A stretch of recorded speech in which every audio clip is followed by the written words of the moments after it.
Bismillahirrahmanirrahim. Assalamualaikum warahmatullahi wabarakatuh. Alhamdulillahirrahmanirrahim. Wassalatu wassalamu ala rasulillahi wa ala alihi washabihi ajmain. Amma ba'd. Pada hari ini Miss akan menyampaikan materi pembelajaran IPA kelas 7. Pada pertemuan sebelumnya, kita sudah membahas tentang klasifikasi makhluk hidup. Dan hari ini kita akan melanjutkan materinya. Sebelumnya kita sudah mempelajari tentang 6 ciri makhluk hidup. Dan pada hari ini kita akan melanjutkan ciri makhluk hidup yang ke-7, yaitu berkembang biak atau reproduksi. Tujuan makhluk hidup berkembang biak itu adalah untuk melestarikan jenisnya agar tidak punah. Ada 2 macam perkembangbiakan, yaitu secara kawin, seksual atau vegetatif, dan tak kawin, aseksual atau vegetatif. Ciri makhluk hidup yang ke-8 yaitu beradaptasi.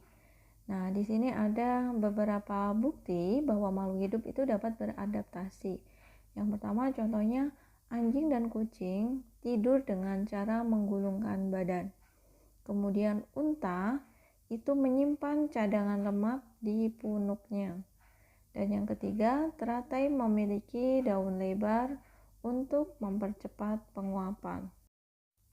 Setelah mempelajari tentang ciri-ciri makhluk hidup, maka dapat kita tarik kesimpulan bahwa makhluk hidup mempunyai persamaan sifat atau ciri.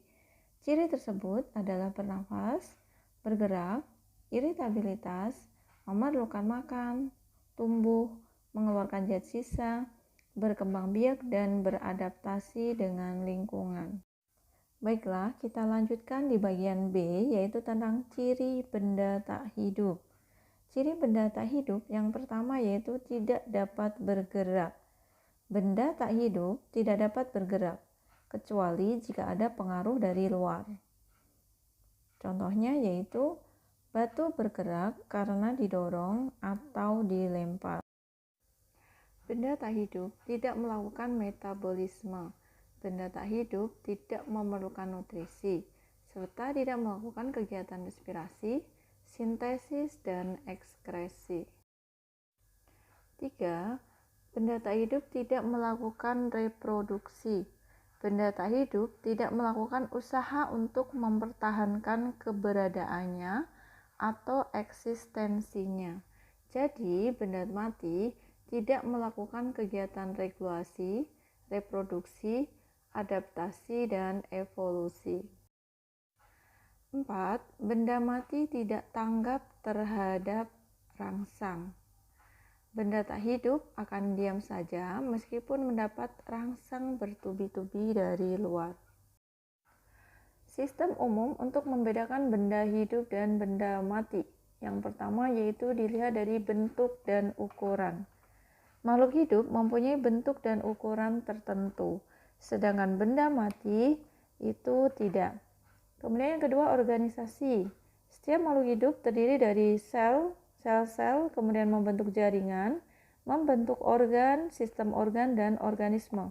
Sementara itu, benda tak hidup terdiri atas unsur pokok penyusunnya. 3. Komposisi kimia.